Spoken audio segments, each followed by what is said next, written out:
Niggas, they sell they soul. Niggas out here on bail, but niggas, they think it's cool, but they can't really tell if they going up or down, left and right, up in here. But me, I'm tight open on this line so righteously. A nigga clocking down, fall baiting debauchery. Free give back, open jump so froggy, crouching tiger, hidden dragon, hubris thinking they savvy. In that burning silver affliction, see the crook conviction when you got mouths to feed in the pork and I'm conditioned. Gotta make something shake them, say can end you up in prison when you got more money than month with no obvious prediction. Talking pressure, what? Pressure, pressure, what? Talking pressure, what? Pressure, pressure, what? Talking pressure, what? Pressure, pressure, what? Talking pressure, ah, pressure, what? Talking pressure. Shalom, Israel, with the Israelite School of Universal and Practical Knowledge, out of 1 West, 125th Street, Harlem, New York, under the command General YAHANNA. We want to let you know, like we let you know every goddamn day, that the white man is the devil the Bible speaks of. Today we want to talk about how the Lord is a man of war, and if you are children of the Lord, then that means you should be men and women of war as well. Life is your battle that you fight. What we go through in this life is to show our strength and to show our worth for the Most High. First, you got to understand that we got order and structure in our nation. We got discipline. We got rank and order. We got a military-based structure because we are a family of military descent. You understand? The Lord sees us as an army because we are an army. And if we start to see ourselves as an army and start to live like an army, then it won't be so hard for us to come back and follow orders. Because that's the reason we're in the predicament that we're in right now, because we don't follow orders. Understand? We feel like following orders is not important. We feel like following orders ain't got nothing to do with us because the Christian church has taught you that the laws are done away with. Your orders are done away with. So now you got to understand who you are and who you're supposed to be. Let me get Exodus 12 and 41. Exodus 12 and 41. And let's get some understanding of some things. The book of Exodus, chapter 12, verse 41. And it came to pass at the end of the 430 years, even the selfsame day, it came to pass that all the hosts of the Lord went out from the land of Egypt. All the what? Hosts of the Lord went out from the land of Egypt. What does the word host mean? Army. So all of the hosts of the Lord went out of where? Salakia went out of Egypt. Went out of Egypt. So who was this army that left Egypt?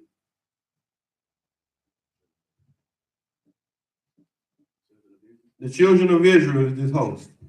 You understand? The Lord calls us an army because we're a nation of warriors. Read verse 51. This is the book of Exodus, chapter 12, verse 51. And it came to pass the selfsame day that the Lord did bring the children of Israel out of the land of Egypt by their armies. By their what? By their armies. By their what? By their armies. The children of Israel is a nation of warriors. Now, let's think about that. You blacks, Hispanics, and Native Americans are naturally born to fight. That is why you're so good at sports. Right. That is why you're so good at doing all of this extracurricular stuff, because all of it is simulated warfare. Right. Basketball, so that since you are naturally good at fighting and going against an opponent, they can't stop you from doing that because it comes out of you naturally. So what do? They give you another way to do it. So now, instead of you fighting against someone to the death, now you fight against someone for more points. Now you fight against the opposing team so you can see who's the victor in something less physical. Right. Now imagine if we had every Black, Hispanic, and Native American off the football field in the Israelite School of Universal Practical Knowledge. Good night. Now imagine those men in here with us. Imagine the NBA, every nigga, Mexican, and Native American in the Israelite School of Universal Practical Knowledge. That would be the white man's biggest fear. That's right. Because we would all be together, we would need them for nothing, and we would rule. You understand? We would be so dominant that nobody would be able to hold a 10-foot pole to us. Because we are warriors. Now give me Exodus 15:3. This is the book of Exodus, chapter 15, verse 3. Mm-hmm. The Lord is a man of war. The Lord is what? Is a man of war. Uh-huh. The Lord is his name. What is the name of Israel? What is our name? Yasharah. What does that mean? Go ahead. If I may, Prince of the Power. Princes of the power. So we are sons of the power, right? Sons of the King, sons of the Most High Power. If you play sports, you play football, then most likely your son is going to do what? Play football.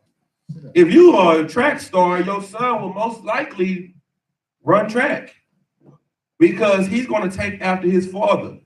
Well, you know what we doing? Give me John 8:44.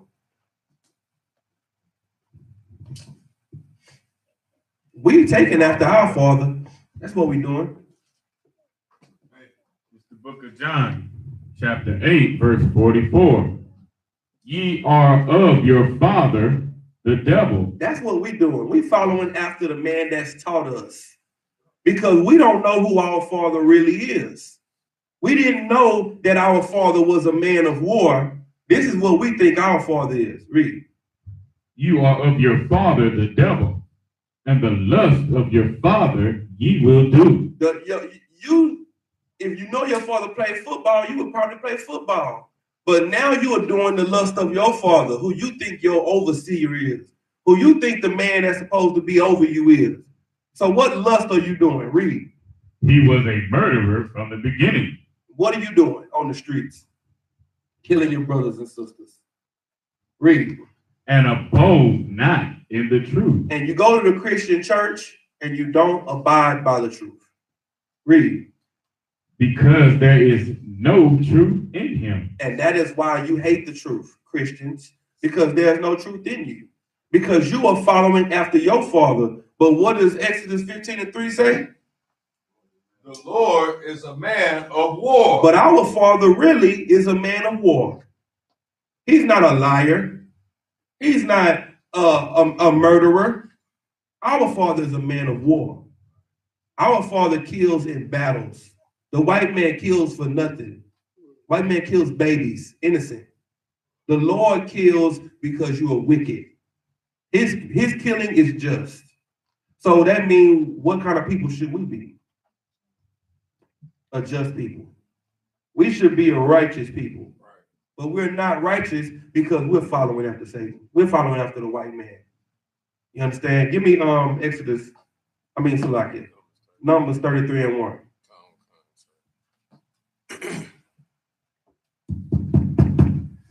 This is the book of Numbers, chapter 33, verse 1. These are the journeys of the children of Israel, which went forth out of the land of Egypt with their armies under the hand of Moses and Aaron. With their what? With their armies under the hand of Moses and Aaron. Why is it saying with their armies? That we were warriors. Each tribe was a different platoon of warriors. Right. You understand? Each tribe had different captains and officers over them. Right. You understand? Because we are all armies. When Christ comes back, what is he coming to do? Make war. Make war. And who is he going to fight with? Use the children of Israel to fight. Right. Why? Why are you going to use the children of Israel? We're the same. We're the same army. He's our king. Because he prophesied first he's going to send the fishers and he's going to send the hunters. Right. But he's going to use the children of Israel because we're an army. Right. If he's coming to make war, he's going to fight with his army. Now, if you a Christian, you ain't ready to fight. You ain't being bred to be a warrior. You're being bred to love. You're being bred to be soft and effeminate and always be passive. We are being bred to be warriors, to be men of war. We at Hebrew Academy getting up early in the morning, in the cold, in the rain, in the dirt, and we are going out and training for whatever comes our way. That's right. Because the Lord is a man of war, and being that we are his children, we got to get ready to fight. And all of our fights are not physical, because you got to learn how to fight mentally and spiritually and physically. The mental battle is going to whoop you worse than the physical battle will. You can be physically strong and fight, and something get in your head and it destroys you. You understand? So you got to know how to fight both ways. But first, you got to know that it's okay to fight. Because the church makes fighting seem like it's a sin. So you got to first understand that it's not wrong to stand up and fight for your people. Fight for what you love. Fight for what the Lord gave you, which is your brothers and your sisters. That's right. You understand? That's what Christ came to teach our people. He came to teach us how to fight. Right. He didn't teach us how to be passive, because if you are fighting this battle wrong, you're going to set yourself up for death. You understand? If you are emotional, you're going to die faster than a Negro on the front line. You're going to die faster than a Negro on the front line that's just running if you're emotional. People always talk about, oh, well, we got guns. We got guns. If you ain't got no discipline with your guns, we just going to be picking your guns up off the floor and bringing them back into the school. Right. While we on Shamar. You understand? Your guns mean nothing when you have no discipline behind it. Give me Deuteronomy 1:15.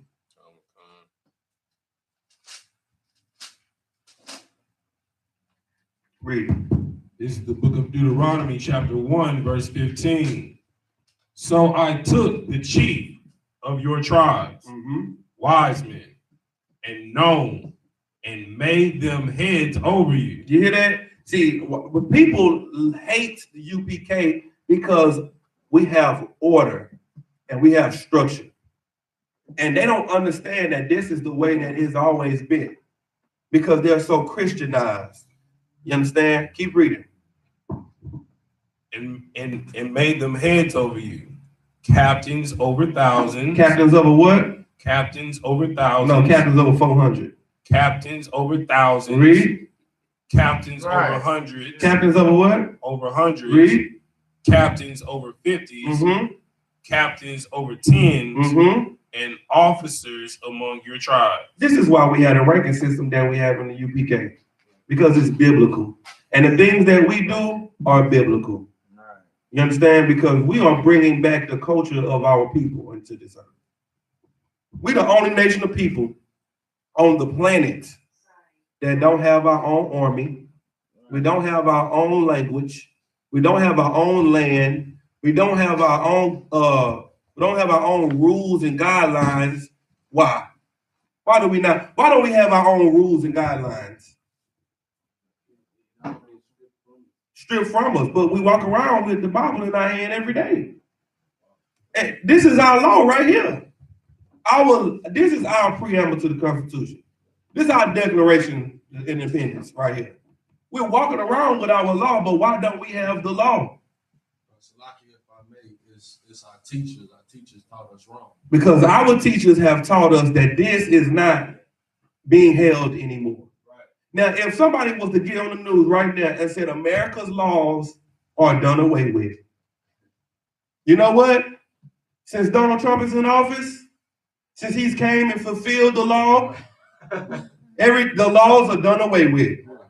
Now, what would happen in the streets of America with that announcement? Chaos, the purge. It'll be strictly just, it'll be going down in these streets. You think it's bad out here now. Say the laws are done away with in America and watch how everything escalates. Well, how do you expect for us as a people to be operating right now? Right. How can you not see why we're destroyed if you tell a people that their laws don't matter anymore? You know why you don't understand that? Because you don't see yourself as a people. You see yourself as an American. So you don't think your laws are done away with because you have the Declaration of Independence.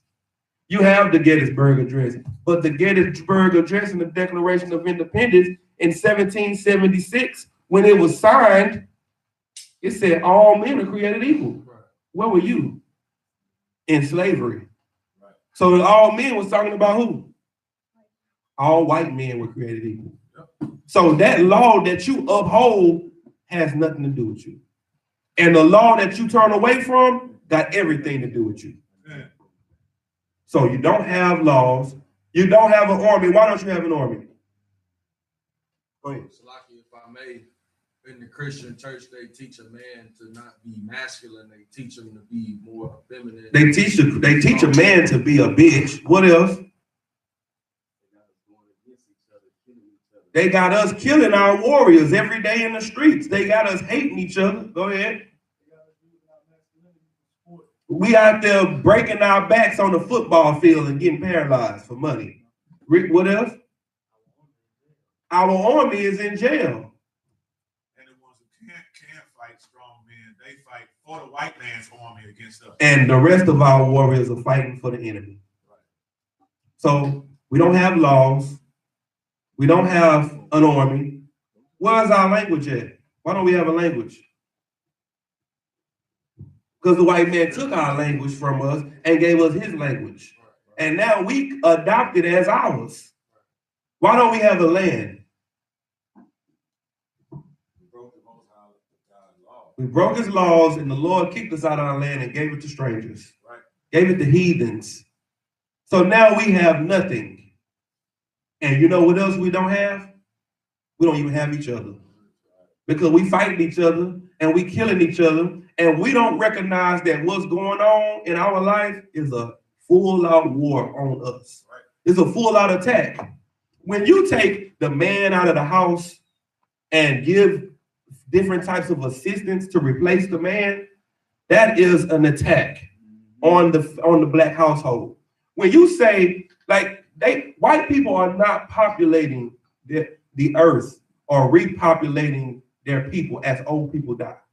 As old white people die, new white people are not being born.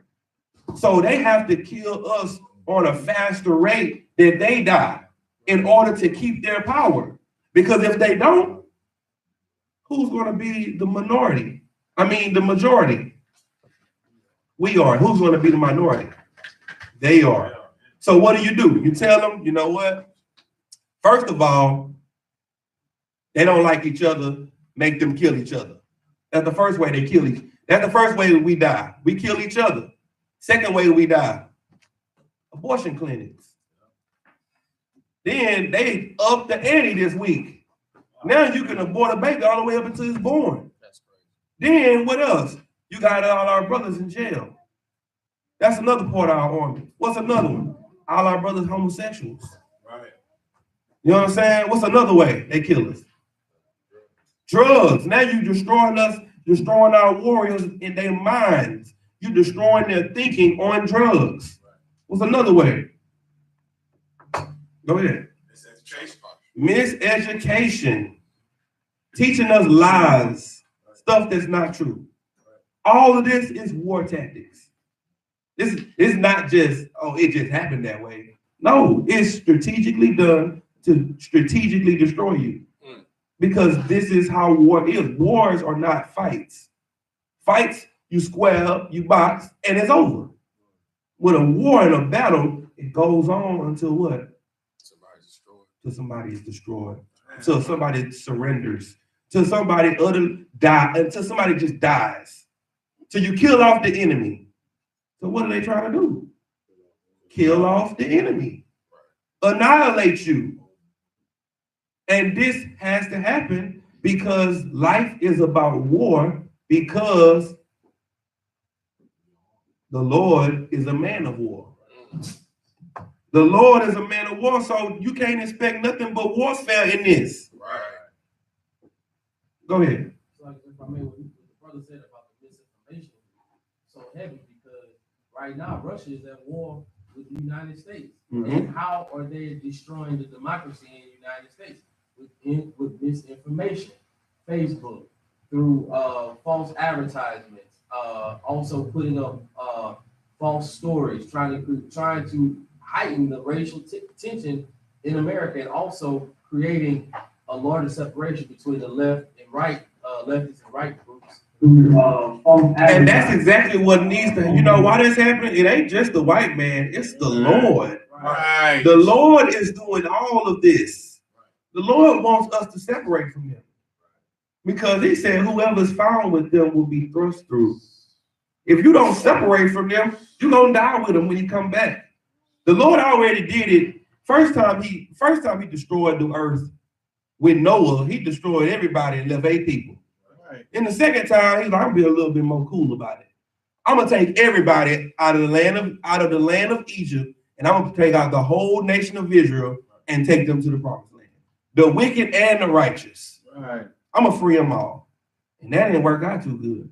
So this time, why didn't it work out so good? What was they doing when the wicked was amongst the righteous? What were the wicked doing? Trying to take power and control. They was complaining. Right. I'd rather, man, we would go back to Egypt, man. They had the food, the women, and, you know, it was comfortable there. We could do what we want to do. We was better off in Egypt. Right. Why would you want to take somebody away? That's like you take somebody out of jail, and then as soon as they get out of jail, they say, man, I'd rather go back to jail. You pay a $10,000 bond and get him out of jail. And then you get him out of jail, and the first thing he say is, man, I ate 3 meals a day. I had 3 nights in the cot. That was good. You know what I'm saying? I had to pay no rent. I was with my niggas, getting good wait time. I was chilling. Now I'm out here, I gotta get a job, I gotta go see my PO. And you think I could have saved my $10,000. That's what the Lord said. You know what? I ain't doing that no more. This time, I'm gonna leave the wicked with the wicked. Right. You don't want to leave. You so much of an American. You love this place so much. You proud to be an American. No problem. I'm gonna leave you with America. So when I kill you, you and America can die together because this is where you want it to be. Right. If I take you out of here, you're gonna be complaining about being where I take you anyway. Right. So I'm gonna leave you here. And those that want to serve me, those that want to fight, those that want to live the life I want them to live, I'm gonna take them out of there because they are not gonna want to go back. That's right. And that's what we doing right now. We are making brothers and sisters that hate this place. Right. We are making brothers and sisters that go to work. At first, before I came into the truth, I used to wake up and go to work every day and be like, man, I love my job. Man, this is just a great job, you know, make money, and man, this is awesome. I can live life like this forever, ever. And then I get into the truth and I'm like, man, this is some bullshit. Right. This is slavery. Like, damn, I can't stand this job. Right. I don't want to be here no more. Right. When Christ come get me out of here, I ain't gonna think about America. Right. I'm gonna be ready to build the kingdom that I'm in because I'm not gonna ever want to be a part of this place again. Right. And that's how we have to be. That's what we're doing right now. But you gotta first know that you are a warrior. And when things arise in your life, it's time for you to show your worth, to show what the Lord gave you and why you're so important to him. The Lord put something in each and every one of us because he said what? What did he say? What did scripture say? What scripture am I speaking of? About the kingdom.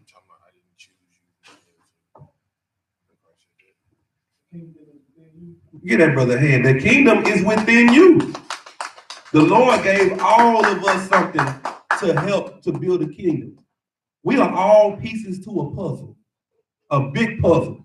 And all we trying to do is fish out the people in the world that's going to come and put their piece into this puzzle. That's what we're doing. But we got to teach each other. We got to train for the fight because Every day we are on a battlefield. Go ahead. And that's heavy because I was reading the other day in First Chronicles chapter 12, where it describes the tribes that were experts in war. So like, where is it? I want to say First Chronicles chapter 12, verse 14, the sons of Gad were captains of the host, one of the least and over 100 and the greatest over 1,000. They went through Jordan. Hold up, Salakia.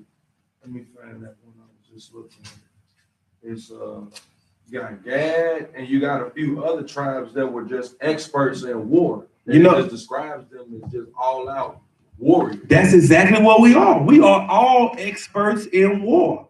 We naturally got that warlike mindset. You know what I'm saying? Our reflexes are on point on a bad day. You know what I'm saying?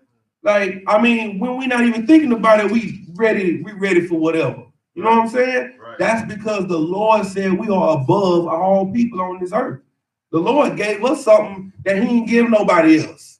Warlike mindset, warlike tactics. But now we don't know how to fight. We don't know how to fight against this place. Read what you got. Go to 1 Samuel. This is the book of 1 Samuel, chapter 16, verse 18.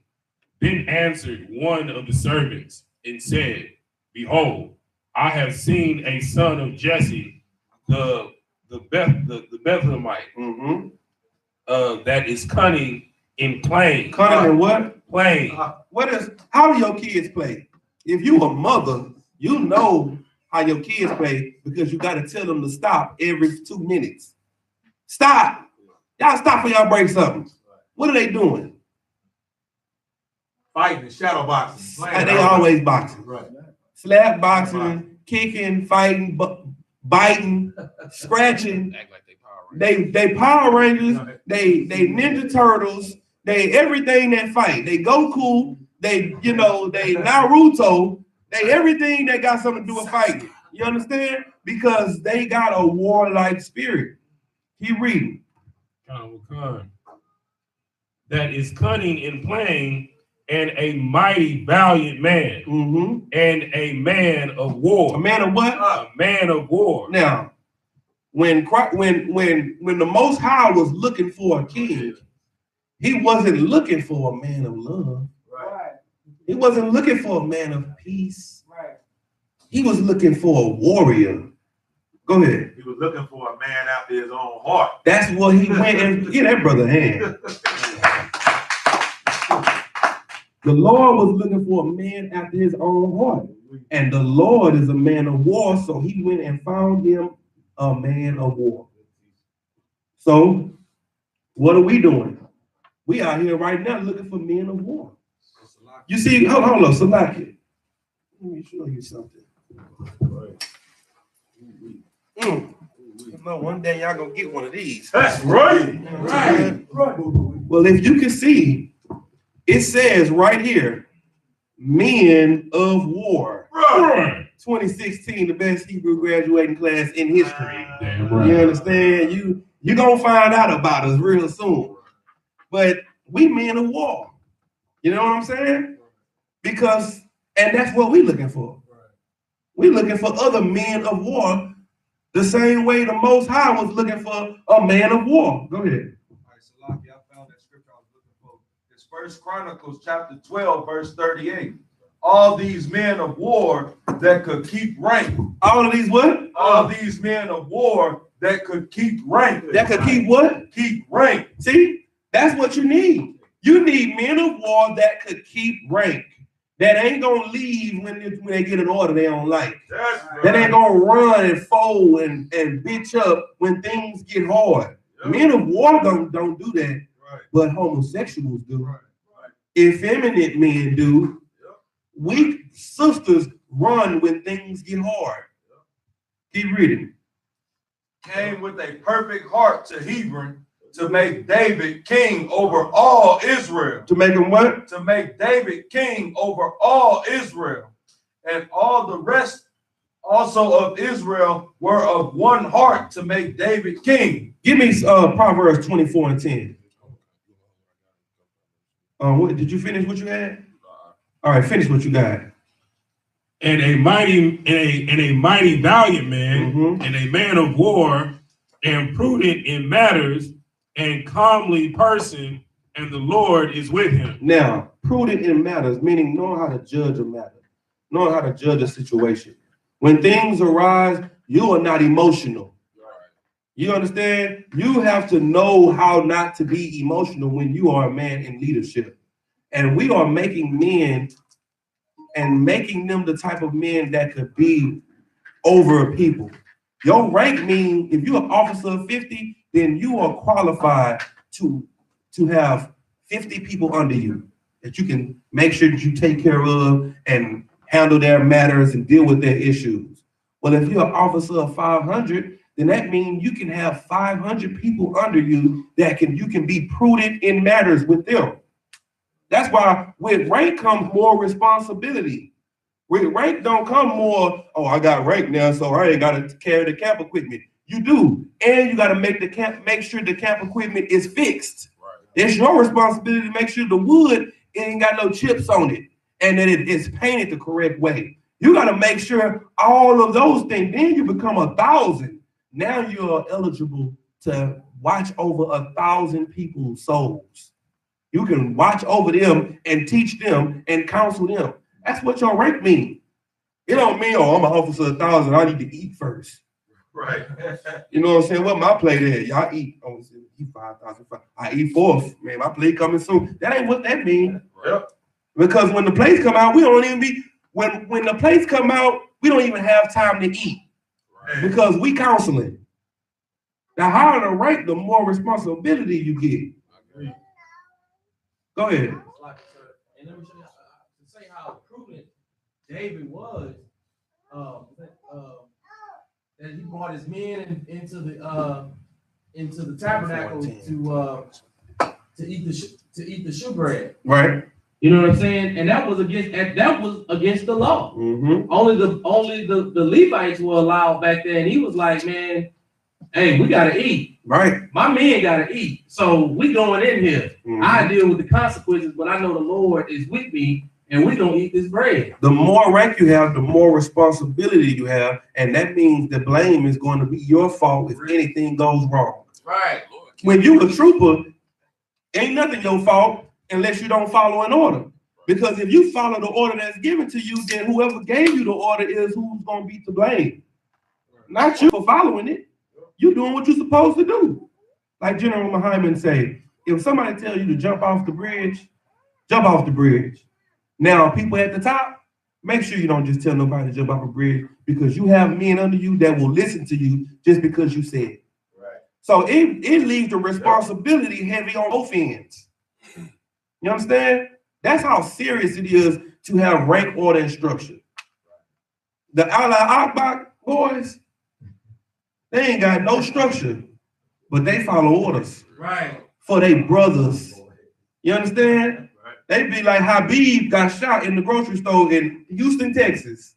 I'm over here in Palestine. You know what they mean? Give me a passport.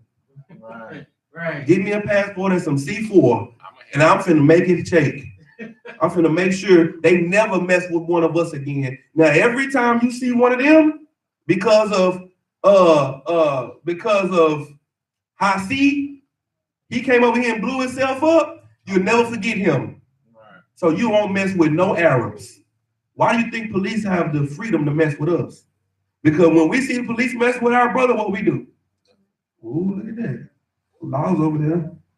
And niggas shouldn't have been out there acting crazy. Right. Niggas shouldn't have been doing. We ain't standing up for nothing. It's good to see that people not performing at the Super Bowl to stand up for their brother. Right. It's people are starting to understand how important brotherhood is. But when you are having a fight with a nation and you fold and you run when things get hard, you're showing your true character. Read what you got. This is the book of Proverbs, chapter 24, verse 10. If thou faint, in the day of adversity, thy strength is small. Say that again. It's the book of Proverbs, chapter 24, verse 10. If thy faint in the day of adversity, thy strength is small. If things get hard in your life and you fold up and you run from it, then you weak. I don't care how many days of the week you go to the gym. I don't give a damn how much you go to the gun range. I don't give a damn how much you train and fight. If when things get hard, you can't stand up, then you're really weak. That's right. Because physical strength and mental strength is what you need in a battle. That's what you need. If you get captured and you can't tell about where your brother's at or what they doing, and they get to torturing you, what you gonna do? Oh man, he said he was gonna cut my finger off. Man, I had to let him know. They in the bushes. They in the bushes because you weak. You gotta have some real strength, man. That's what this is about. Learning how to fight mentally and spiritually and physically. Go ahead.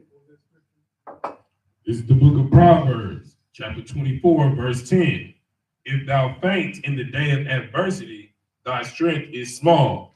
Verse 11. If thou forbear to deliver them that are drawn unto death, and those that are ready to be slain, if thou sayest, behold, we knew it not, doth not he that pondereth the heart consider it? Now let me get 2 Timothy Come. 2:1. Now we're telling you that we're men of war. Now that we know that we're men of war, we got to figure out how to fight. You understand? Whoever get it first, read it. 2 Timothy chapter 2, verse 1. Got the mic. 2:1. Read it. It's the book of 2 Timothy chapter 2, verse 1. Thou, therefore, my son, be strong in the grace that is in Christ Jesus. Read. Verse 2. And the things that thou hast heard of me among many witnesses, the same commit thou to faithful men. What he's saying is, pass down this truth to faithful men, to men that deserve this knowledge that you're giving them. You know, do you know why some people want this knowledge? You know why some people want to come sit in these classes? Because they want to sell it. Right.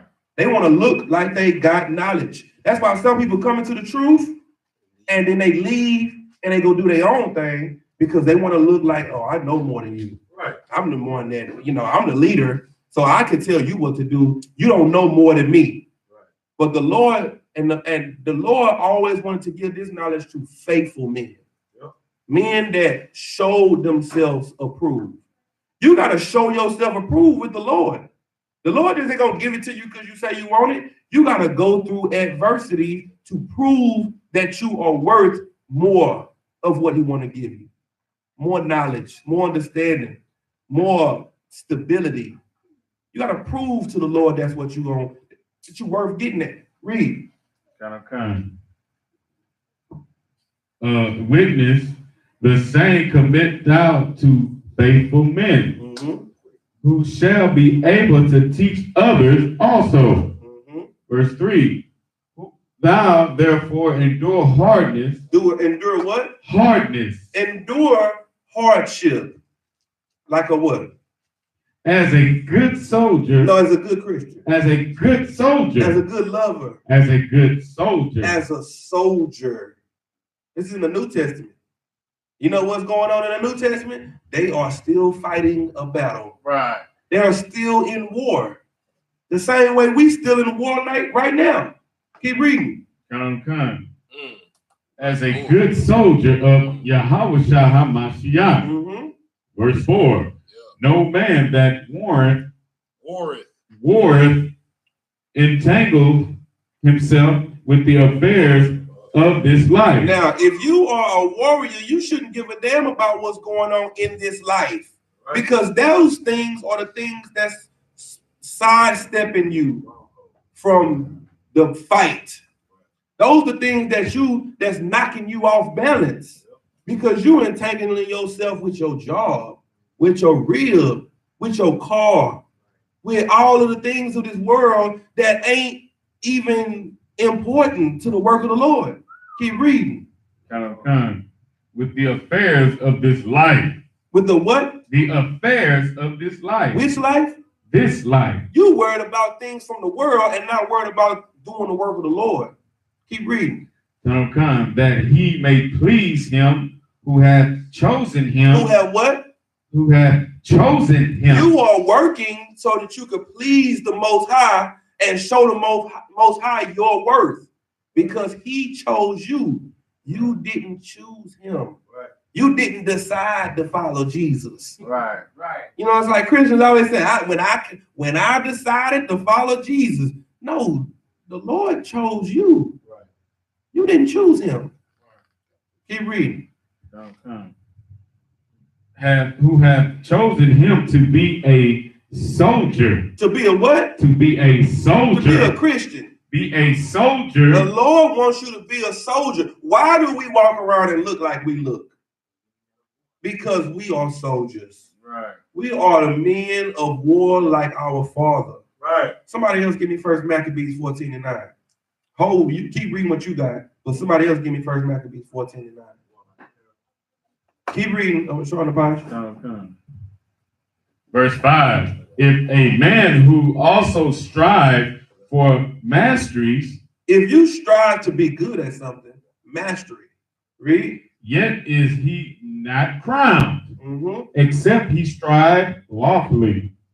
You're not going to get a reward unless you do it the right way. You got to fight this battle the right way. You can't fight this battle like a Christian. You can't just be praying and praying and praying and not doing nothing about it. You can't not stand up to the fight. Keep reading. Verse 6.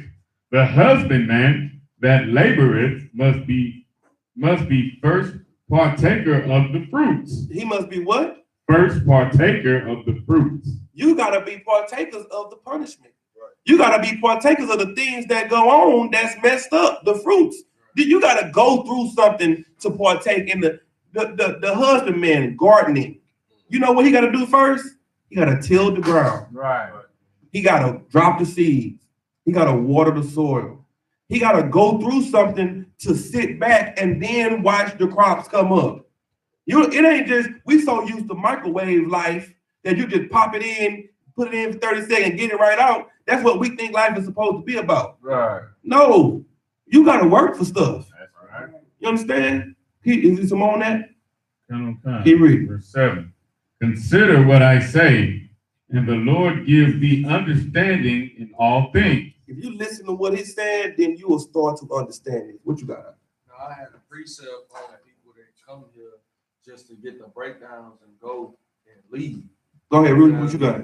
In 2 Peter chapter 2, verse 21, for it had been better for them not to have known the way of righteousness than that they have known it, to turn from the holy commandment delivered unto them. But it has happened unto them according to the true proverb, the dog is turned to his own vomit again, and the soul that was washed to her wallowing in the mire. You know what? That's another precept to go with what he just read. Hebrews. If you sin willfully after receiving the knowledge of the truth, there remaineth no more sacrifice for sins. Right. Christ didn't die for you to learn the truth and go back in the world and do it the way you want to do it. That ain't the sacrifice Christ made for you. Right. He died so that you could do things that you didn't know that you were doing and still live. Yep. Because if the law was still in effect, the punishment of the law was still in effect, then you would never get a chance to change. If you did something, you would get stoned and you would die and you would never change. So now Christ has made it to where now we can actually fight. At first, we never had a chance to fight. Right. You sin, you die. Now we can actually fight against the lies and the mess ups that we made, and we can change. You understand? What you got out? This is the book of Psalms, chapter 119, verse 49. I read this to the brothers at Hebrew Academy tonight. What a true warrior's life is, and its truth, and the only comfort that you'll get from the Most High. Go ahead. This is the book of Psalms, chapter 119, verse 49. Remember the word unto thy servant, upon which thou hast caused me to hope. This is my comfort in my affliction, for thy word hath quickened me. The proud have had me greatly derision, yet have I not declined from thy law.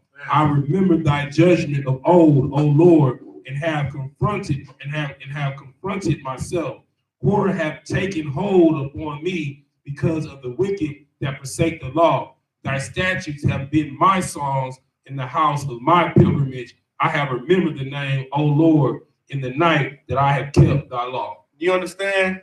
When it gets real, a lot of people run from the Lord's law. When it gets real, you know, the first thing they want to do is, man, this is too much, man. You know what? We all sin and fall short of his glory. I don't even know why I'm trying to do it. Because if you try to keep the law, then you will sinning. That's Satan. What Creflo Dollar say? If you keeping the law, then you are working the workman of Satan. What? Satan wants you to keep the law. That's what he said. Good night. That's because they don't understand the Bible, man. You have to speak to the priest to understand what these scriptures is actually saying. I told somebody to give me hold of scripture for me. First Maccabees 4:9. 14? Read what you got. This First Maccabees chapter 14, verse 9 and 10.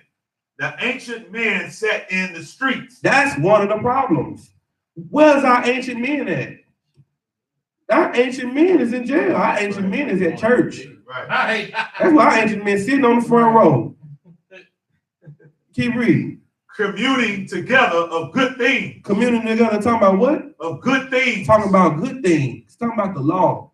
Talking about righteousness. Talking about the day that the white man go into slavery. Keep reading. And the young men put on glorious and warlike apparel. What the young men do? Young men put on glorious and warlike apparel. Why was that? Why did they put on glorious? Because they was Christians? Was it because they loved so much? They was warriors, man. Keep reading. Verse 10. He provided victuals for the cities and set in them all manner of munition, so that his honorable name was renowned unto the end of the world. You hear that? That's why we are such a great people, man. Go ahead, Al. What you gonna say? Definition of munitions. Okay. Military weapons. What? Ammunition, equipment, and stores. So they standing in the streets with swords and bow and arrows and hatchets and throwing stars and all that because they were warriors and they was about that warfare. But now look at you. Look at our people now. What are we about? Twerking.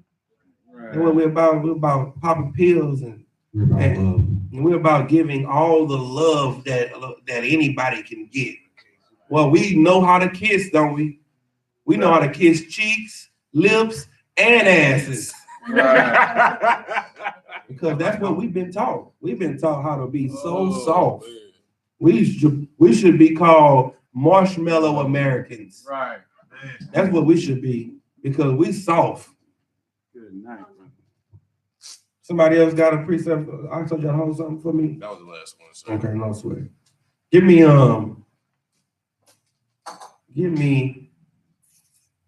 1 Corinthians 9:24. And somebody else give me 2 Timothy 4:7.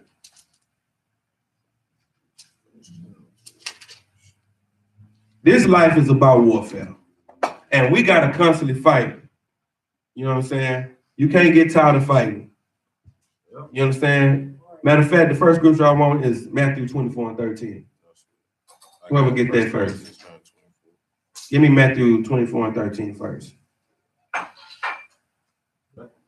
It's the book of Matthew, chapter 24, verse 13. And it reads, but he that shall endure unto the end. That is the problem that our people have, endurance. We can be here for a little bit, but enduring until the end is the hard part. We can come in for a season and be, we could be here and we could be here for like a month straight in class. Like, oh yeah, Most High Christ, doing your thing, brother. And then next month, like you seen brother whatchamacallit? Brother whatchamacallit ain't been here since the last week. You know what I'm saying? Since the last month. Because what we gotta do is endure until the end. What are we enduring to the end for? Read. The same shall be saved. That's how you get salvation. You got to endure all the way until Christ come back. Being saved does not mean that you get baptized, you believe, and now you're saved. People always, like my parents would tell me all the time, you in that hate group, and you out there in that cult, and when Jesus come back, you going to hell. And I cut them with Christianity. Right. I say, no, not me. Because I'm saved, sanctified, and filled with the Holy Spirit. Right. I say, I was baptized. Once saved, always saved. And once you saved, you always saved. And we all sin and fall short. So if you saying my sin is hating, then that's just my sin. But God's grace is sufficient. That's how you cut them. And you know what they say? Well, you're right. I guess you are gonna be okay. I'm like, yeah, I'll be all right, mama. But now let's talk about you. If what I'm saying is right, mama, you're going to go, you're dying with it. Oh no, not my Jesus. Like, what if your Jesus ain't the right Jesus, mama? Then what? You willing to gamble that? And this when you find out that Christians really don't love the Lord. Well, I'm willing to go down with the ship. You're not willing to change and be converted and do what the Lord say do if it got anything to do with your pork. Right. If you can't eat your pork and celebrate your Christmas, it ain't for you. What a God. You understand? God ain't that type of God. Right. So when next time they tell you in a hate group and you going to hell, you let them know. I still believe in Jesus. I believe he died, he rose, and he coming again with all power in his hands. Right. I believe that what did he say in Romans 10:9? That if you can, I confess with my mouth and I believe in my heart that Jesus raised from the dead, so I'm gonna be saved. But what they don't understand about being saved is if you are hanging off the top of a building and we looking at you hanging off the top of the building, you're not saved. We're not, just because we see you, that don't mean you saved. How can we save you? We gotta climb to the top of the building, get up there where you at, and pull you out from hanging over the building. Once we take you out of that situation, then you're what? If you at the bottom of the pool and you see us looking at you, you are not saved until we reach in the pool and grab you from out of the pool. Then you're saved. The scriptures say he that endured to the end is the same that we saved. You're not going to be saved until Christ comes and pull you out of this predicament, pull you out of this situation you're in. So until then, you got to live your life every day like he coming back tomorrow.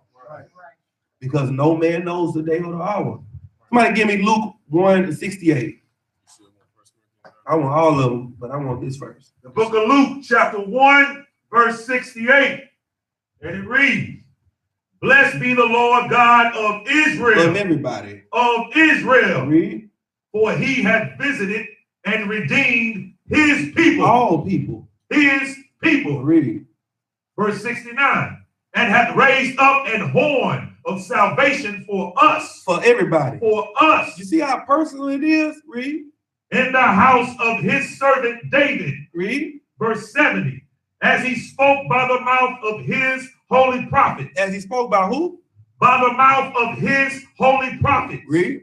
Which have been since the world began. Ever since the beginning, the prophets have been coming out and saying and prophesying about the destruction of the earth. Noah was doing the same thing. It's gonna rain. It's gonna flood. They was looking at him like, nigga, what is rain? Rain, flood, what is that? You building a big old contraption in the middle of the desert. What are you doing? They looking at you like you was stupid until them drops start slapping them upside their head. Right. Then they start looking like, oh, that thing he was talking about. Hey, let me in. Hey, Noah, it's too late. Read. Verse 71, that we should be saved from our enemies. That we should be saved from who? From our enemies. Salvation is to be what? Saved from our enemies. You're not saved until you get pulled out of here and saved from the white man. That's right. That's you. Until you saved from crack, until you're on a chariot looking down at the ground, you ain't saved. Right. Keep reading. And from the hand of all that hate us. And from who? And from the hand of all that hate us. Everybody that don't like you, you're not saved until you are taken out of here away from them. Read. Verse 72, to perform the mercy promised to our fathers. What was the mercy that was promised to our fathers? That we would be like the sand of the sea, the stars of the sky, and that we will rule over all nations. Now, when has that happened? It hasn't happened. So the Jewish man can't be the real Jew. Right. Because the world is supposed to be at peace when we get in rulership. Right. And the world has been at nothing but war ever since he's been in our land. Keep reading. And to remember his holy covenant. Read. Verse 73, the oath which he sware to our father Abraham. To everybody? To our father Abraham. Read. Verse 74, that he would grant unto us. To everybody. Grant unto us. These are scriptures you need to hit Big Mama with. Read. That we being delivered. That who being delivered? That we being delivered. Read. Out of the hand of our enemies. Out of the hand of everybody? Our enemies. Everybody that is not, no, you mean the black man that stay next door to you. Our enemies. No, he's talking about the other nation. Our enemies. Read. Might serve him without fear. That's what we're doing right now. But you got to be a warrior to fight against this place. You got to be strong to stand up in the midst of when things get hard and not be weak. You got to be stronger than the Christians. Christians are saying they're going to go down with the ship. Christians say, I'm going to die in this. And as soon as you get mad at a brother, you leave. You leave the truth. Look, see, one thing about the truth is it's not like the Christian church. You get mad at Sister Johnson over here, then what do? Just go to this new Ebenezer Baptist Church. Yeah, when you go, you just go down the street. Because they got churches everywhere. There's only one truth. You leave here, you in the world. Right. The Lord gonna start showing you in the world because them demons are going to attack you because you're not going to have any covering. Right. At all. Right. Go ahead. And just a precept on that same thing, you know what I'm saying? Like us being that wall, that's that protection for everybody. In the book of Nehemiah, chapter 4, verse 17, they which build it on the wall, and they that bear burdens with those that laid it, every one with his hands wrought and worked, and with the other hand they held a weapon. You hear that? The other hand, they held the weapon. They was you understand? Right. They about that life. They weren't standing out there talking about, we're gonna pray for you. Give me Nehemiah, give me my scripture in Nehemiah. What's that? Yeah, I need to lay hands on you just to show you how we men of war. It's a perfect time to pull this scripture. You know what I'm saying? To show that the prophets wasn't soft. Lay hands on you. Yeah, the prophets wasn't soft. It's a lot of scriptures where they said they laid hands on people. Right. They were whooping boys up in the Bible. Right. You know what I'm talking about? Was it not Nehemiah 13:21? Yeah. Is that it? Yeah, 13:21. Okay, go ahead, read that. I got it. It's the book of Nehemiah, chapter 13, verse 21. Then I testified against them and said unto them, why lodge ye about the wall? Why are you around here? That's what he said. What are you doing around Saying you ain't from over here. Read. If ye do so again, This is what a prophet of the Lord said. I will lay hands on you. No, I'm gonna pray for you. I will lay hands on you. I'm gonna anoint you with oil. I will lay hands on you. Read. From that time forward came they no more on the Sabbath. Because these men were men of war. These men came and Nehemiah said, you come around here again, I'm gonna beat you. I'm gonna put these paws on you. Right. That's how the prophets were.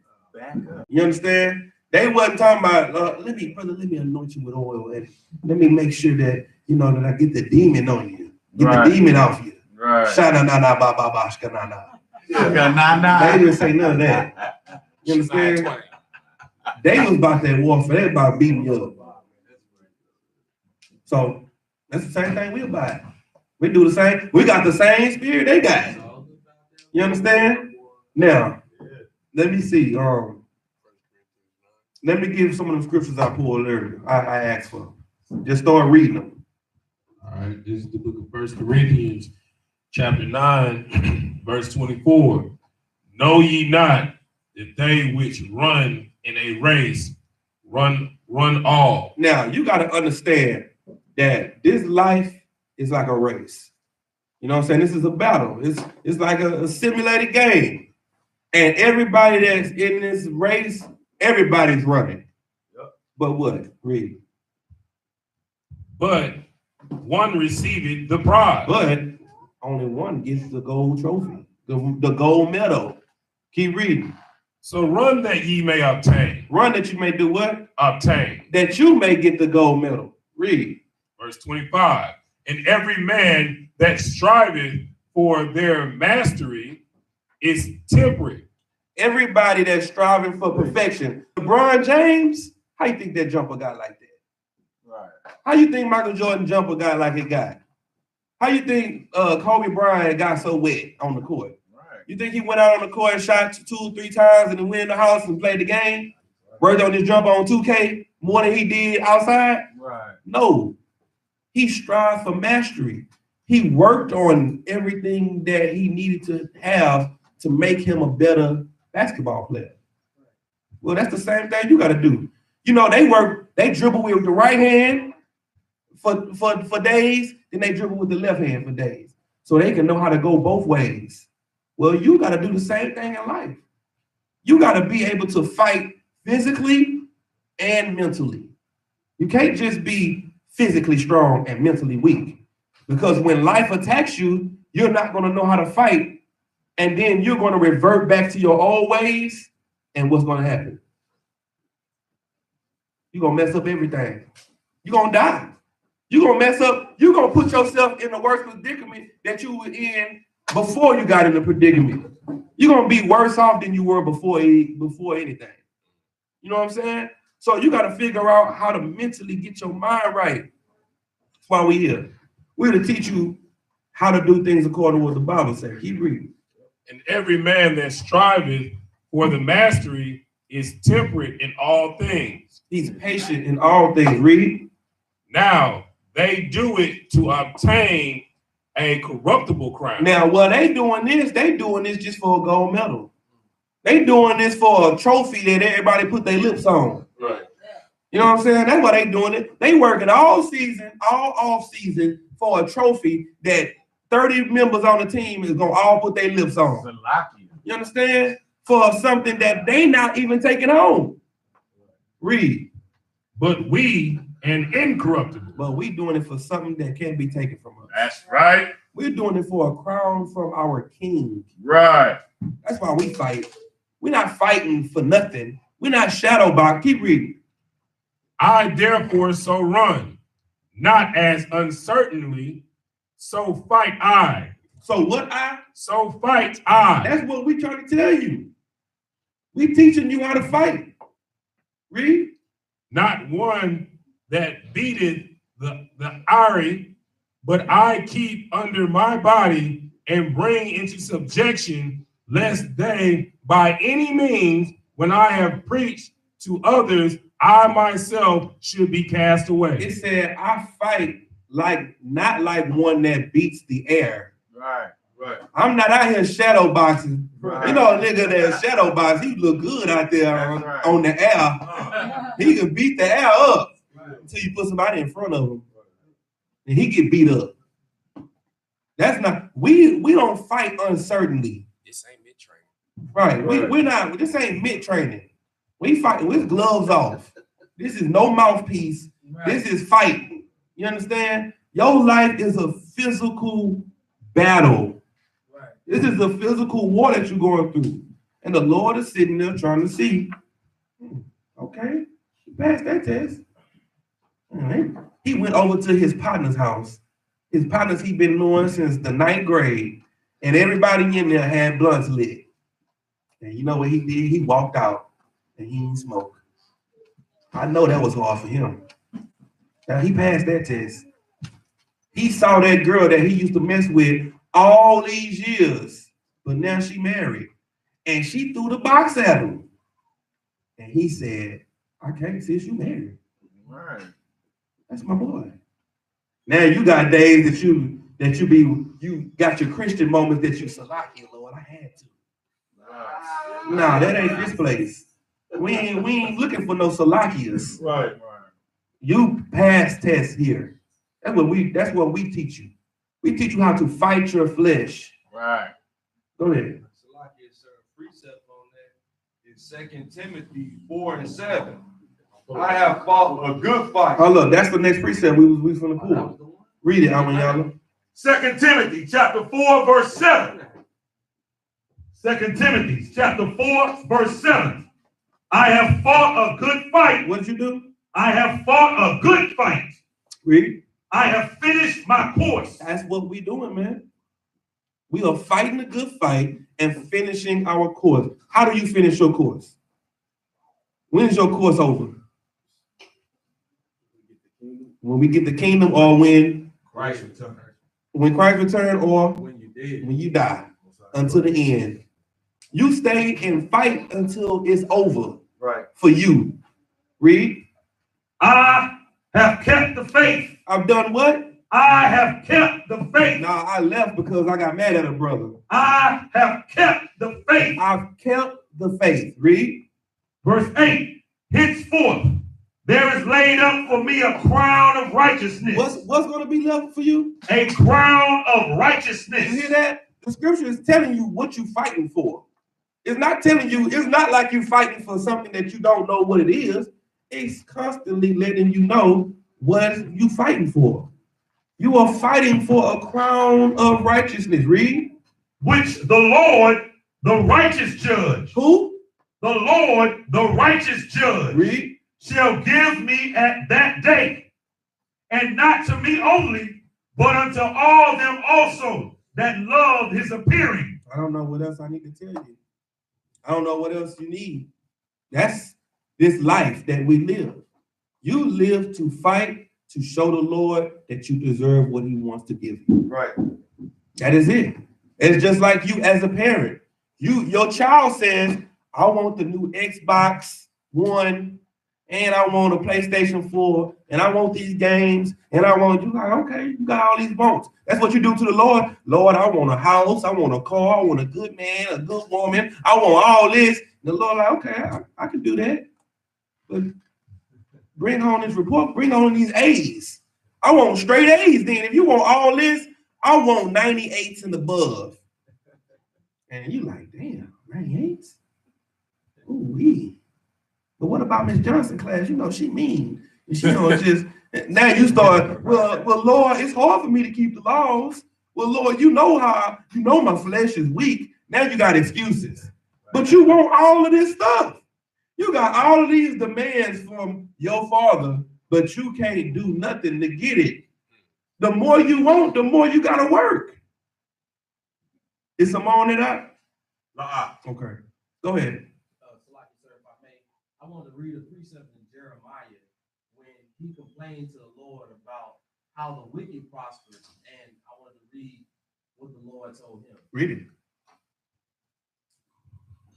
Like, sir, if I may. This is the book of Jeremiah, chapter 12, verse 1. Righteous art thou, O Lord, when I plead with thee. Yet let me talk with thee of thy judgment. My son. Wherefore doth the way of the wicked prosper? Right. Wherefore are all they happy that deal very treacherously? And that's what we thinking right now in the truth. You looking at your friends like they smoking all the weed. Right. They sleeping with everybody's wives and husbands, and they got houses and cars, and they living comfortable. They going on trips. They look so happy in life. Yeah. They comfortable. And you like, I'm doing what you want me to do. Why is it so hard for me? Read.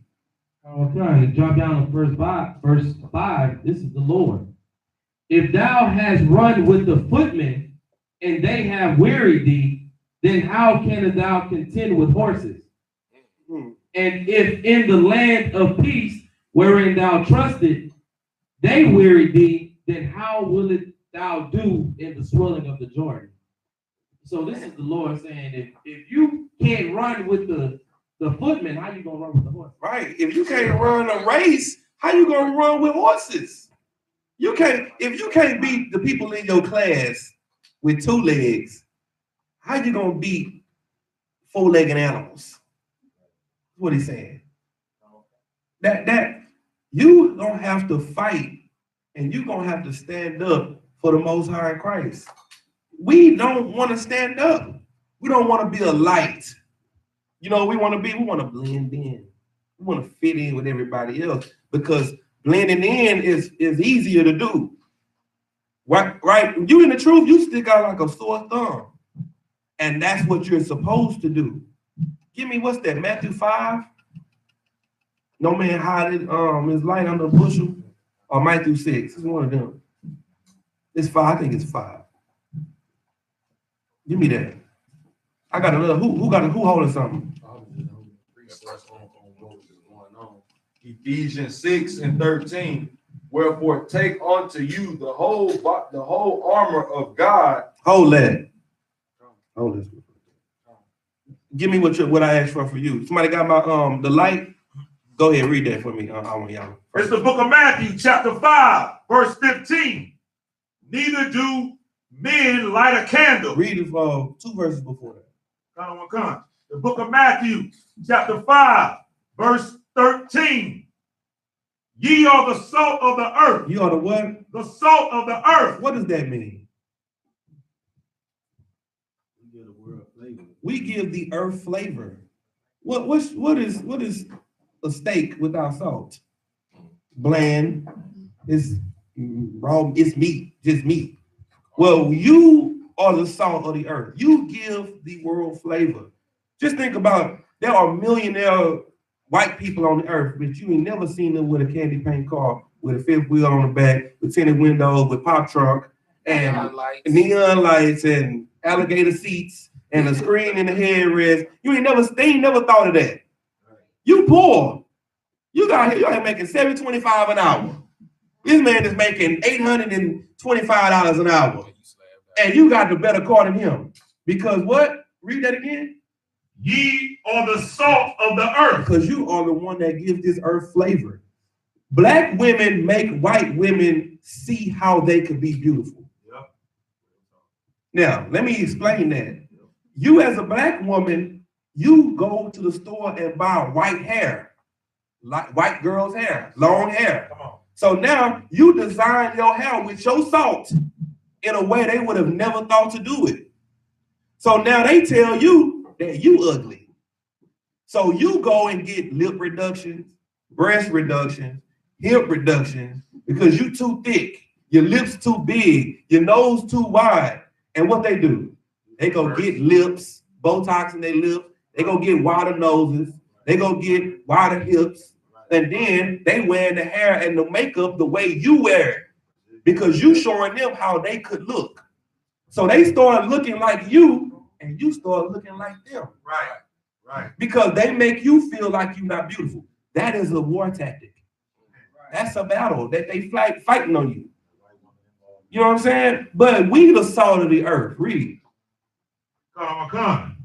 But if the salt have lost his savor. Now, what is our savor? What is our flavor? Let me see if you know this.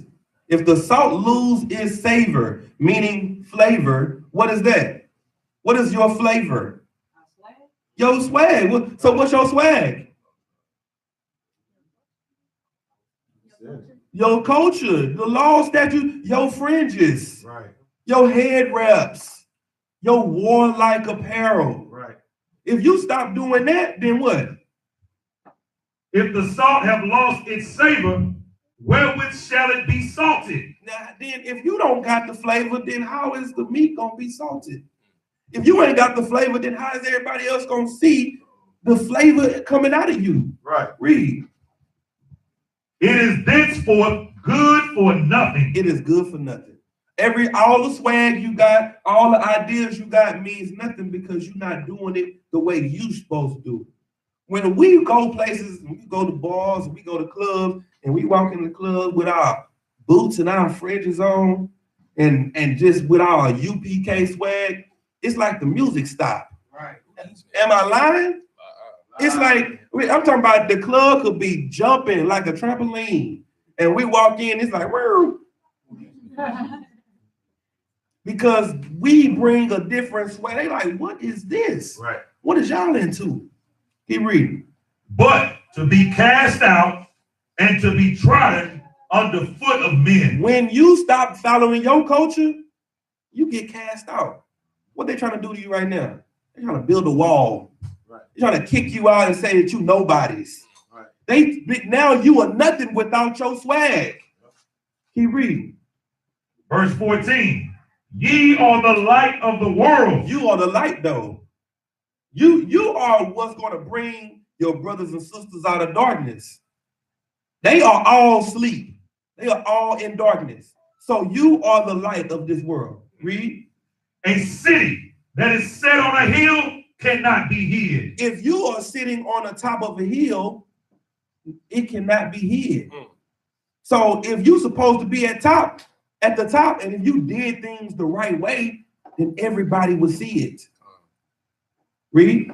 Verse 15. Neither do men light a candle and put it under a bushel. You hear that? I'm not going to take this menorah, light it, and put it under this table. What is that doing? Not a damn thing. You come into the truth. You come into the truth. You go to work. You like, put my chain in. Like it's Debo walking around somewhere. Right. I'm going to just tuck it in. Because you are embarrassed about your salt. Right. You are embarrassed about your flavor. Right. When if you don't let your light shine, right, then nobody would ever ask you, hey man, you an Israelite, huh? Right. If you had it tucked in, you would just be a regular nigga to them. So right, they would never ask you a question. You got to let your light shine. That's a part of the fight. How are we going to wake our brothers and sisters up? By fighting? Or we gotta go get guns and stand on the street and kill the white man? Spirit. What did the Lord say he was gonna use? How did he say it? The foolishness of teaching. You look at us like what we doing is foolish, and this is what's gonna save our people. Right. You walking around with your shield out is what's gonna save your people. Because they gonna walk up to you and be like, hey, I be seeing y'all videos. Right. I got a question. And you're going to answer a question that nobody could answer in 45 years. Right. And then they're going to be like, damn, I'm going to start watching more videos. And I'm going to start asking more questions. Then the next thing you know what they're going to be doing? In all black. Why? Why they in all black? Because one day you was walking in the grocery store with some fringes on and a dollar hanging out with some boots and your hair was swinging and they was like something different about you. Because you let your light shine. That is how we fight. Keep reading. But on a candlestick, and it giveth light unto all that are in the house. Mm-hmm. Verse 16. Let your light so shine before men. That is what we challenge. Don't be afraid to let your light shine. Don't feel like, man, I don't want nobody to know, I don't want nobody to know what I'm a part of. Or this. You got to let your light shine because that's what's going to wake them up. They got to see that. They got to see there's something different in you. They know the old you. My partners know, they know the old me. And they see me come around, they like, man, bro, you the same, you still funny and shit and be joking and all that, but you're just not the same. Right. Thank you. I sure appreciate that, bro. I try every day not to be the same. I try to kill that nigga that I used to be every day. So when people say I'm born again and they just went to church and got baptized, I look at them stupid. Because you still the same nigga you was yesterday. Go ahead, Like in the Christian church, like Christianity is all about conformity. You understand? They conform to everything. You understand? In order for you to get a good job, like you do what your boss said. Right. You know, you follow the Lord, but you do what your boss said. You understand? But everything that we do in the truth is to go against the grain. You understand? We everywhere we go, we stick out like a sore thumb. Just like what Adam once said, you know what I'm saying? Like, why would you have on fringes and then when you get to work, well, you know, they're gonna ask about these fringes. Let me change it to my work pants. You understand? Like, it is important that you stand firm on your faith, that you know who you are. And that's what's going to save people. Your friends like, what's them things dangling on the side of your pants? Right. That's a conversation starter. That's the book of Numbers. You understand? Or why all of a sudden, you know, you growing your hair right, you got braids and you got a beard. That's Leviticus 19:27. Right. You understand? These are conversations like you tell them that you keeping your culture. You know what I'm saying? Don't hide your life because you're standing out because you're going against the grain and you're not conforming. And that's what the truth does. It builds men. Right. Damn right. Go ahead, Lucky if I may. Deuteronomy 4:6. Keep therefore and do them, for this is your wisdom and your understanding in the sight of the nation. Get that brother a hand, man. Which shall hear all these statutes and say, surely this great nation is a wise and understanding people. People are supposed to look at you and see your light and say, man, these people are wise and understanding. The white man that came to camp yesterday that was out there, Right. He have never seen such an intelligent group of Negroes in his life. Right. He at the table asking questions that he think we don't know nothing about. And we get books that ain't the Bible, go directly to the page and show him exactly what he just asked about. Right. What about in 1492 when the Protestant church took out the Apocrypha? Now I just want to know what you here it is right here. It's like, damn. Well, okay. Well, what about the Greeks? Isn't it? Here you go on the Apocrypha. Maccabee, second Maccabee. Oh, well, what about now he like? So is there anything in here for me? Yeah, Isaiah 14, 1 and 2. Right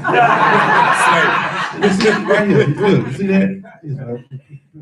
Okay, well, that captivity.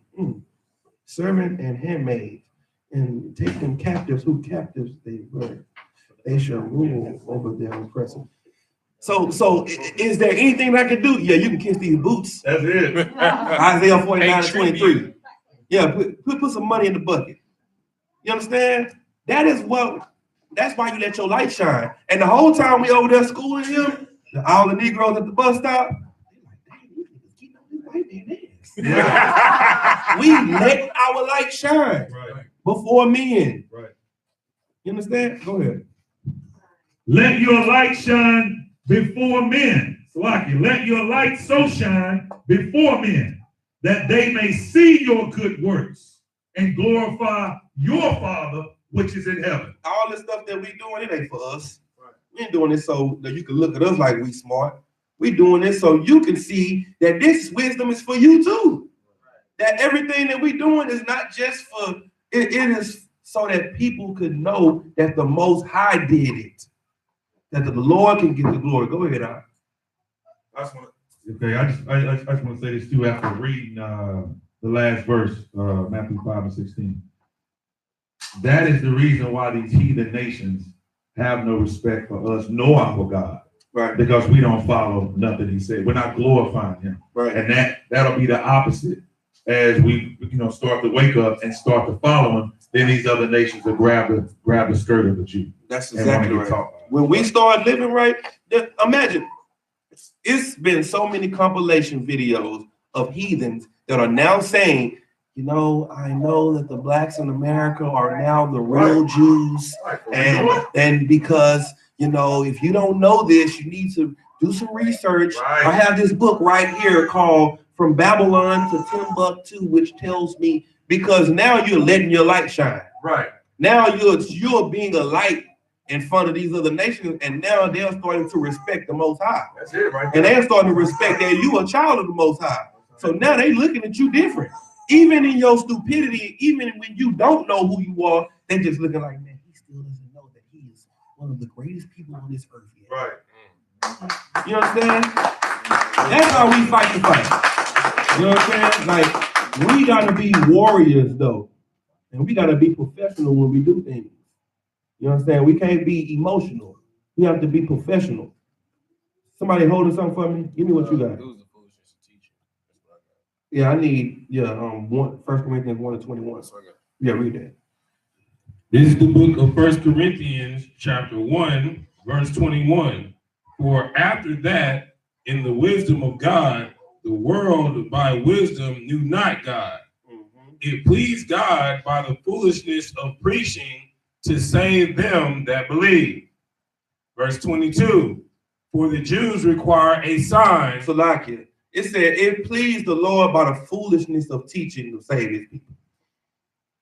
That's our fight, is to teach, to get up and go to camp, to come to class, put the video online, to teach our people.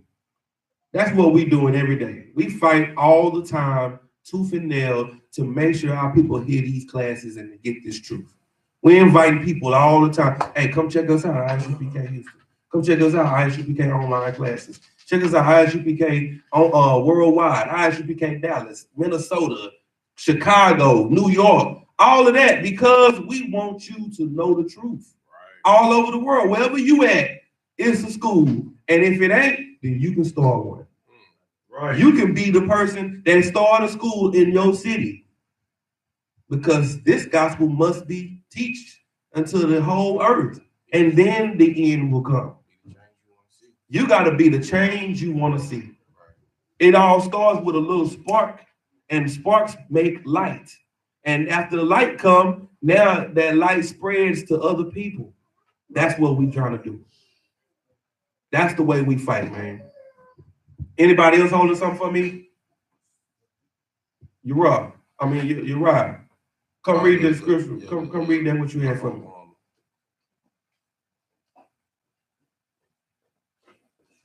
Read that.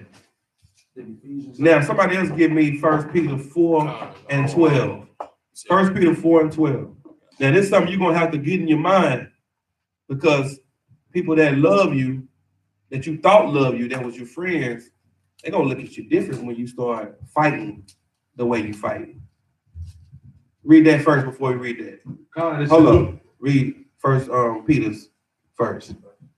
The book of 1 Peter, chapter 4, verse 12.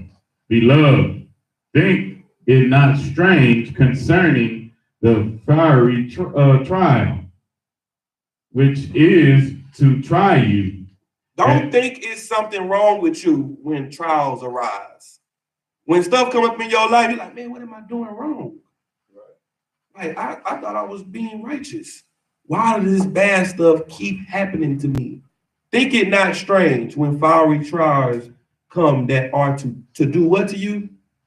Which are to try you. To break you. To try you. Or to destroy you. Which is to try you. Read. As though some strange thing happened unto you. You thinking there's some curse on your life.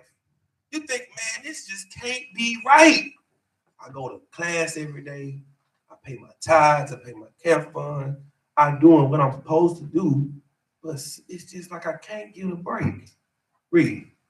Verse 13, but rejoice in as much as ye are partakers of Mahashiach's suffering, that when his glory shall be revealed, ye may be glad also with exceeding joy. When you go through suffering, just know you're going through suffering with your king. So when he comes and gives out rewards, what will you get? A reward because you went through the suffering. You got to stay down until the come up. Right. You know what I'm saying? You got to stay down until the come up. And when the come up come, guess who's going to come up too? You. Because you know what Christ said? Christ said that, and what he said? I go to prepare a place for you. Right. If it was not so, I would have told you. You know what he's saying? Christ is saying, I'm finna go get it. And then I'm going to receive you into myself. What does that mean? I'm going to take you with me. Right. I'm going to go and prepare it. Then I'm going to come back and receive you into myself, that where I am, ye may be also. So he's going back to the place he prepared. Who's going with him? You are. That's what it is. It's like saying, I'm finna go get this money. When I come back, we all gonna eat. Right. That's what Christ said. Read your scripture. This is the book of Ephesians, chapter 6, verse 13. Wherefore take unto you the whole armor. And for the armor. The whole armor. All I need is the sword. The whole armor. Well, I'm just put the helmet on. The whole armor. Read. Of God. The what? Of God. Read. That ye may be able to withstand in the evil day. In the what? In the evil day. Read. And having done all to stand. Stand therefore, having your loins girt. Do you know what it means to have your loins girded? Let me help you out. It means to have some balls. Right. That's what it means, to stand up and not be afraid. About with truth. With truth. Knowing that what you're doing is right. No matter how many people say you tripping, you know that what you're doing is absolutely correct. Read. And having on the breastplate of righteousness. Having on the what? The breastplate of righteousness. Read. Do you know what's the breastplate of righteousness?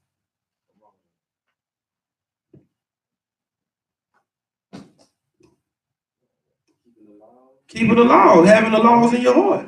Right. You know what I'm saying? Covering yourself by protecting yourself with being obedient. Keep reading. Now this is about the armor. Why? Hold up.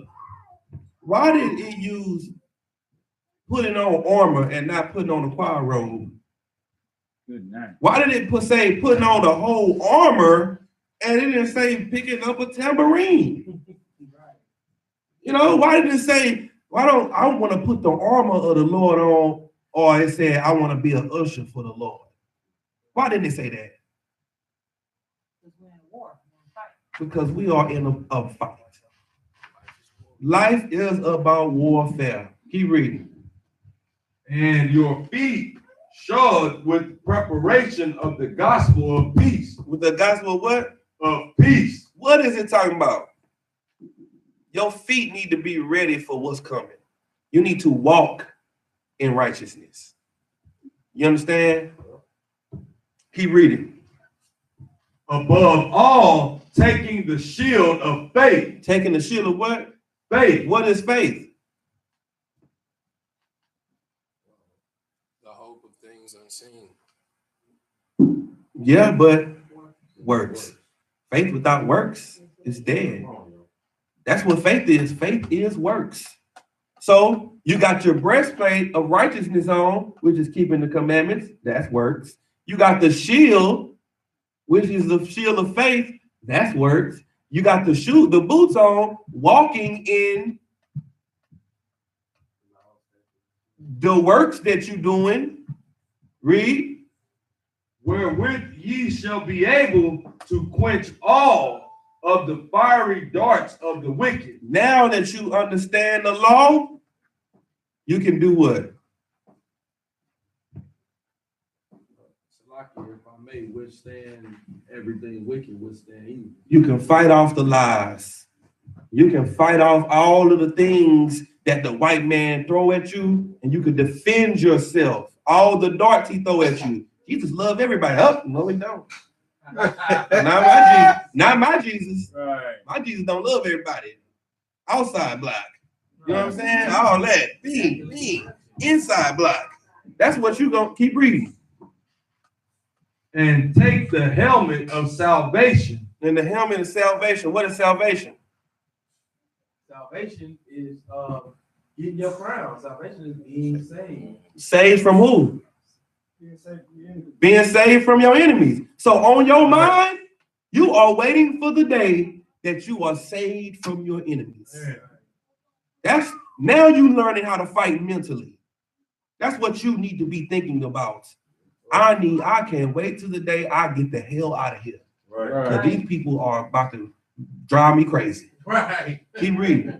And the sword of the Spirit, which is the word of God. The truth, which is the word of God, is these scriptures. That's your sword. So you fight off the lies that they throw at you with the truth. Right. You always thinking about getting the hell out of here, but you keep yourself protected by following the laws. That's how you fight this fight.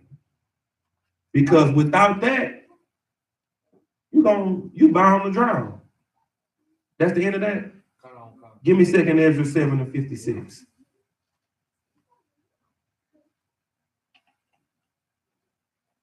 So this is here just to teach you that the Lord is a man of war, and being that we are warriors because we are his children, we have to be ready to fight. 15:6, sir. 2 Ezra 7:56. It's the book of 2 Ezra, chapter 7, verse 56.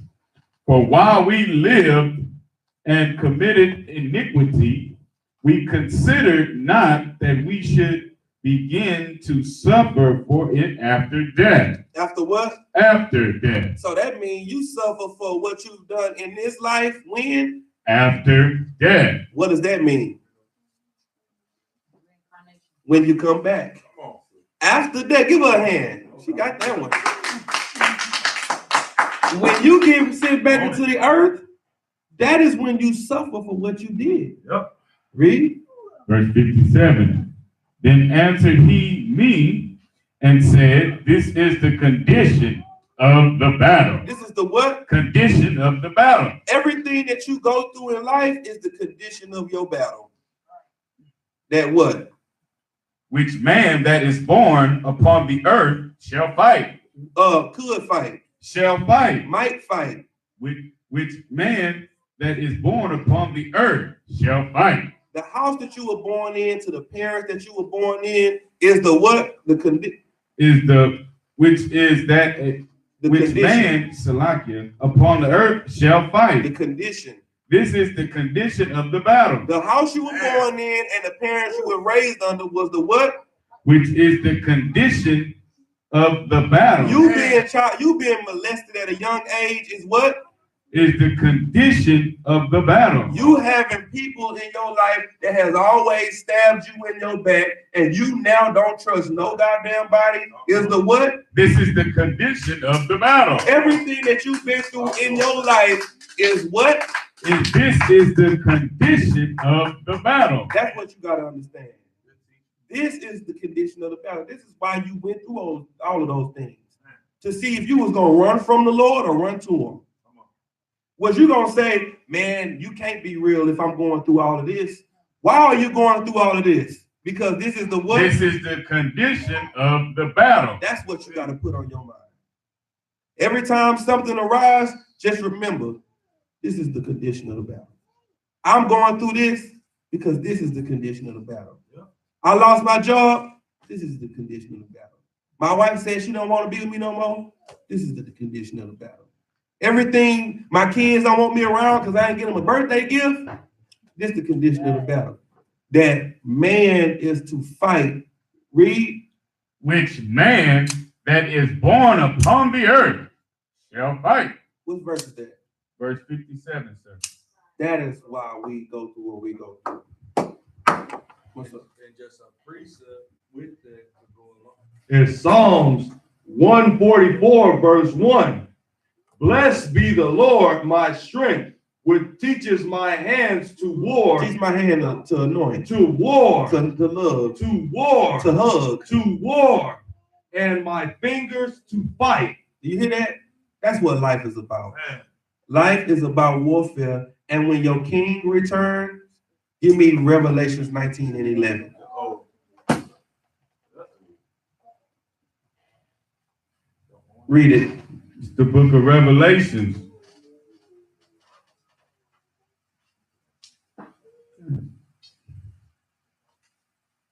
Revelations chapter 19, verse 11. This is the book of Revelation, chapter 19, verse 11. And I saw heaven open, and behold, a white horse, and he that sat upon it was called Faithful and True. And in righteousness he doeth judge and make war. No, he judge and love. In righteousness he doeth judge and make war. Christ is not coming back to give out kisses and hugs. He ain't coming back to be, I love everybody. No, he's coming back to judge and make war on the earth. You almost get that, brother Mike. What did he say? Right. What you say? And he's gonna come back to kill all the evil. And he coming back to kill all the evil. See how the Lord is the spirit of the Lord that jumped into the babies. Right. You understand? He said your young men and your young children will prophesy. Right. I mean, this brother just said he just quoted Obadiah verse 15. Right. And he ain't never read Obadiah. Right. I think it's a game. All right. Read verse 13 and 14. Revelation 13 and 14? Verse 13. Verse 13 and 14. This is the book of Revelation, chapter 19, verse 13. And he was clothed with a vesture dripped in blood. Wait a minute. When Christ come back, he gonna be in all white. He gonna be clean and he gonna hug everybody and harp's gonna be playing and it's gonna sound like when he come out the sky. Right. That's what it's gonna happen. Read it again. It's the book of Revelation, chapter 19, verse 13. And he was clothed with a vesture dripped in blood. Read. And his name is called the Word of God. When we are reading the scriptures, we are reading what? The Word of God. And Christ's name is going to be called what? The Word of God. So what we are doing when we read out these scriptures are speaking out of the mouth of the Most High. Keep reading. Verse 14. And the armies. And the what? And the armies. No, the singing groups. The armies. The quartets. The armies. The choirs. And the armies. The drill teams. And the armies. The usher board. And the armies. The Shalawamers. And the armies. Read. Which were in heaven. Which were in heaven. Uh-huh. Followed him upon white horses. Clothed in fine linen. Read. White and clean. Read. Verse 15. And out of his mouth goeth a sharp sword. No, it's going to be a mouth of peace. Out of his mouth goeth a sharp sword. Read. With it he should smite the nation. Smite who? Smite the nation. Ask your pastor in Revelations, how is all nations going to be saved when the Bible said Christ is coming back to do what? And that he should smite the nation. How is everybody going to be saved? If he's coming to smite the nations. Read. And he shall rule them. He going to do what? And he shall rule them. We all going to be in the kingdom together. And he shall rule them with a rod of iron. Ain't going to be no voting in the kingdom. Ain't going to be no who you vote for. No, it's going to be con out of one con or die. That's right. That's what a rod of iron is. Right. Because life is about warfare. Your life is a battle. And everything that you go through is the condition of the battle. And the reason your life is so hard is because the Lord is a man of war and he wants to see what type of warrior you are because the Lord values warriors. Right. With that, we're going to pass the class over to Priest and Officer Yeshaya. Yeah.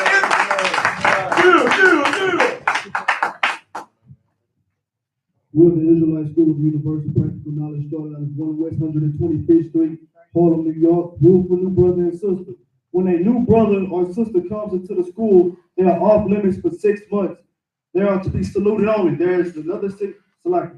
They are here to shed themselves of the world. If they need transportation, the teacher will arrange it. After 6 months, if a brother and sister has an interest in a particular person, he or she must get permission from the head to marry. Head to speak to the brother and sister. Go ahead. Take your time, man. There is another 6 months in which the brother and sister will court each other. After this 6 months period, the brother and sister will get permission from the head to marry. Tithes, which is a commandment, Numbers chapter 18, verse 21. Malachi chapter 3, verse 8 through 10, means tenth in the Hebrew, I.S.U.P.K. 10% of every penny of every increase the Lord gives you. Give to the treasury department or teacher. Priest fund, free will offering, not mandatory, whatsoever amount you would like. Upholy convocation, Purim, 14th day and the 15th day of the 12th month, February 18th through 19th. You can read about it in Esther chapter 9, verse 20 through 31. If anyone wants to be a trooper in the school, start wearing all black boots, shirt, pants, headband, scarf. These are the security announcements. All right, get that brother a hand. All right. Where's Judah man at? You know what I'm saying? Let's go ahead and get this boy's name. This brother over here, you understand? This brother here, it's time for him to get his name. Damn right. Brother been diligent, you know what I'm saying? This brother been driving an hour to come to class. What part of where you at? And what part of Texas you in? Clue, Texas. I don't know what the hell Clue, Texas is, but it's a brother in the truth in Clue, Texas. Right. Come out here. Give me that right there. Oh, give him that over. And what? I got you. And to come into this body, it's not an easy thing to do. Right. You understand? We don't just accept everybody. Right. Because you got to come here and walk it like you're talking. Right. You understand? And this brother here, go ahead. This brother here has walked it like he talked it. You know what I'm saying? He done came in, he done stood and fought against the world, and now it's time for him to get what he fought for. Your name is no longer the name, stand right here, that you were given at birth, but you are now reborn, and your name is now YAHANNA. YAHANNA, which means like his work is strong. Right. That's what it means. Right. His work is strong. And we're gonna say the prayer up here. We're gonna point to you, say your name, your new name 3 times. Nobody else repeat after us what we say up here. Yabaraka Yahweh. Yabaraka Yahweh. YAHANNA. YAHANNA. Yahweh Yahweh. Yahweh. Pan Yahweh. Pan Yahweh. All-Yaka. YAHANNA. YAHANNA. Ashar Yahweh. Ashar Yahweh. Pan Yahweh. Pan Yahweh. All-Yaka. YAHANNA. YAHANNA. Shalom. Shalom. Yahweh. Yahweh. Bahashim. Bahashim. Yahweh Shah. Yahweh Shah. Barak. Barak. Rapah. Rapah. Magun. Magun. Hagun. Hagun. Draw. YAHANNA. Bahashim Yahweh Shah. Bahashim Yahweh Shah. The water Aman. The water Aman. Pum your Shalom. Pum your Shalom. Congratulations, bro. It's not an easy thing to come in here and get a name. You know what I'm saying? And this brother that fought through the fortress of hell to find his way to the truth. You understand? So let me get the prayer. Let's do the Lord's Prayer.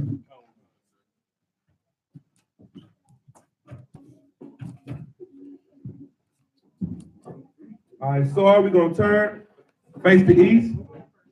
The Lord's Prayer in the Hebrew. Majum system, sorry, Salaki system, Majum. Abanawa. Shabbat Shemayim. Wadash. Hayah. Shemka. Yahweh. Malakukah.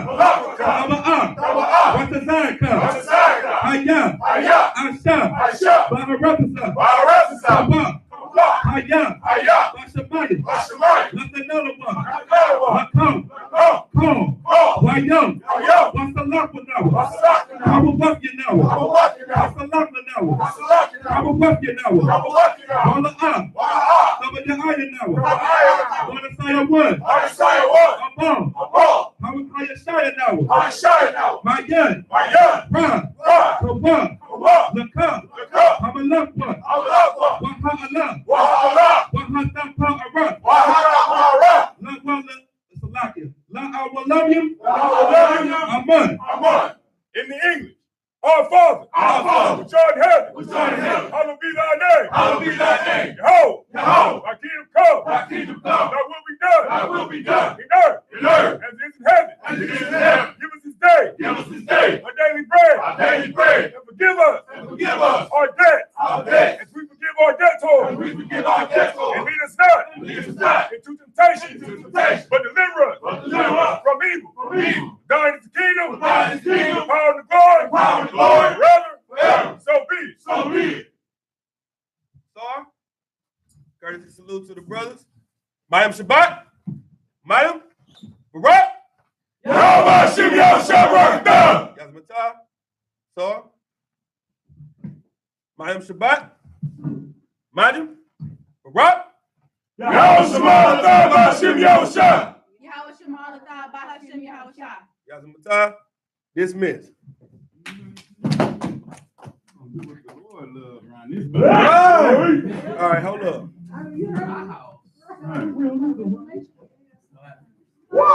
Hebrew Academy is not over. Okay, I just hope y'all know.